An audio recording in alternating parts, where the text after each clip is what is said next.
This week's video is sponsored by MPB. This is not a drill. The tiny camera series is back and we're kicking things off with the very literally pocketable Fujifilm XF10. It is tiny, but it's very much not perfect. And I'm going to tell you all about it right now. So the Fujifilm XF10 is a APS-C sized sensor, so it's a little bit bigger than Micro Four Thirds, a little bit smaller than full frame.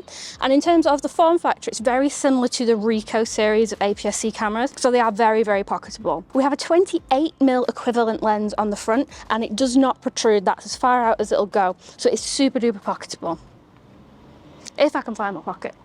With the APS-C sized sensor, we should get some really nice shallow depth of field. I've been taking some photographs of some flowers and things, and the shallow depth of field looks very, very nice. Also, the larger sensor gives us really good dynamic range, and I'll just show you now in Lightroom just how much push and pull we have with these RAW files.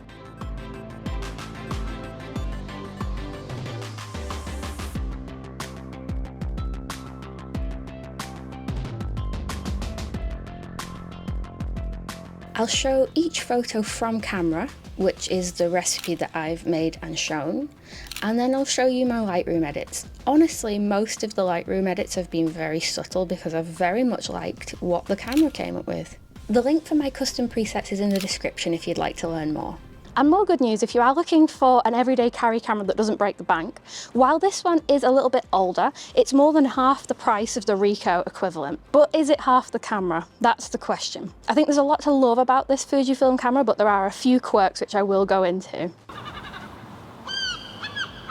Now, one of the very best things about the Fujifilm cameras, and probably why most people want to look into them, are the recipes. Now, the XF10 doesn't have every single recipe nuance that the more expensive and newer cameras do. For instance, you can't dial in the grain and certain color profiles, but you can go a very long way into getting into these recipes. They've got all the great stock simulations built in, and you can even shoot with stock film bracketing, which will give you a selection of 3, which is what I've been doing quite a lot because I'm very indecisive. These are the settings that I've been using, and I really like the warm, sort of soft feel that you get from these JPEGs straight out of camera.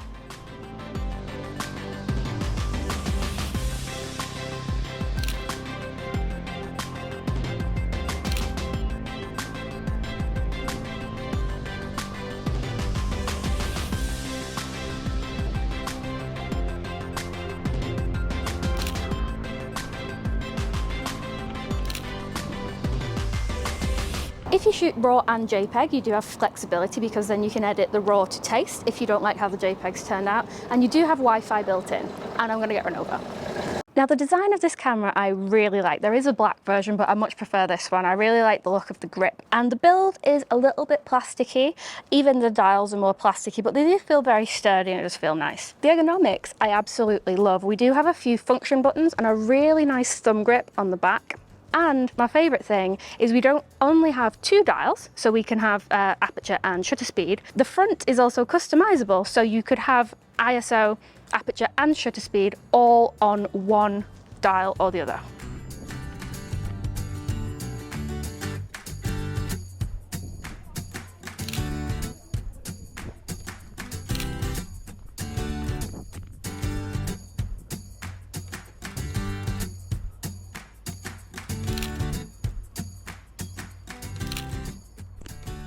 The one downside of this camera, and it may be something that you're familiar with if you've seen any other reviews on it, is the autofocus. It is quite lacking. It does tend to pulse quite a bit when you're trying to find the subject, particularly in low light. Now, there is a workaround called snapshot, and it's great in certain scenarios, like it's a very sunny day today in Liverpool, so it's great, but in other scenarios it's a little bit useless, to be honest. I do use it quite a lot, so I've assigned it to the little tiny function button on the very top of the camera. Blink and you'll miss it. And what we have here is a 5-meter f5.6 snapshot, so anything from there onwards will be in focus, or a 2-meter f8 snapshot. So it presets your focus distance, and if you're shooting from the hip and you've got a relatively good judge of distance, you can get most things in focus first try without any hunting. The good thing about that is it's great for street photography on sunny days. The bad thing about that is we've got an APS-C camera, and you're going to lose most of the depth of field benefits if you are shooting at f8. You could argue if you are going to have to shoot at f8 to get a usable image out of this, why not just shoot Micro Four Thirds with better autofocus? funny that there's a review with Micro Four Thirds having better autofocus, but it genuinely does. And then you get the benefits of a small camera that you can use at wider apertures without worrying about the focus.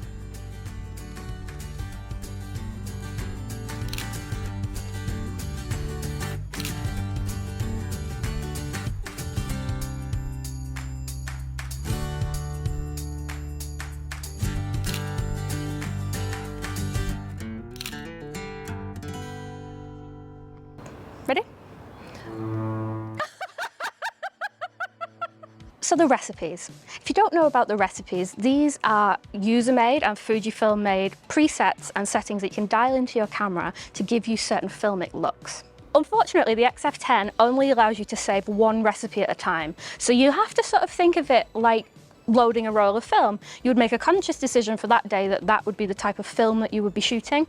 So with this camera, choose one recipe and off you go.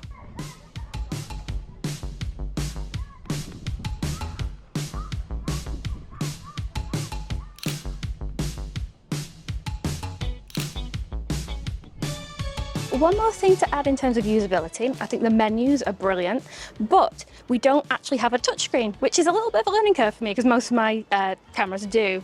What we have instead is a little tiny sort of joystick thing, which works, but if you are one of the people that shoots doing single point autofocus like I am, you have to sort of remember to move the focus point with the joystick rather than your finger like I usually do because I'm quite lazy. But overall, I think the usability, I've been able to sort of get up and going straight away with this. I think it's really good. One thing to note is if you are using the bracketing, the film emulation bracketing, you can only shoot 3 JPEGs and no RAW. So you really have to have your settings dialed in quite well if you want to use that feature. Also, I should mention there is no hot shoe, which can be a deal breaker for some people. We do have an onboard flash that you can't bounce or anything, but it's there if you need it. Thank you so much to MPB for sponsoring this week's video. If you are interested in learning more about this camera and getting one for yourself, then definitely check out the links below to MPB and see what they have used. Everything comes with a 6-month warranty and everything on the website is photographed individually so you can see exactly what you're buying when you buy it. MPB are an international company, so we have US, EU and UK links. And if you are looking to trade, sell, or just fancy a change, definitely check. I've bought tons of stuff from MPB over the years and you always get really high quality, really good prices and a little bit of peace of mind with the warranty as well. So thanks to them once again for sponsoring this video. Check out the links below and grab yourself a bargain. I think if you want an APS-C size sensor at a very attractive price in a very attractive package, this ticks a lot of boxes. Who it's not for is if you want any sort of fast moving subjects. If you buying this to take photographs of your pets or your children, this may not be the camera for you. But if you're just documenting everyday life, you've got your snapshot feature to help with the autofocus, and the rest of it is usable in a pinch. The Fujifilm XF10 has been a wonderful gateway into the Fujifilm sort of lineup for me. I'm really intrigued with the recipes. I like the design. I think the dynamic range in the RAW files is stunning. Let me know in the comments below which Fujifilm cameras might be worth checking out next. And if you are in the market for a tiny camera or want to see some more options, check out my tiny camera series on my channel and subscribe. You know you wanna.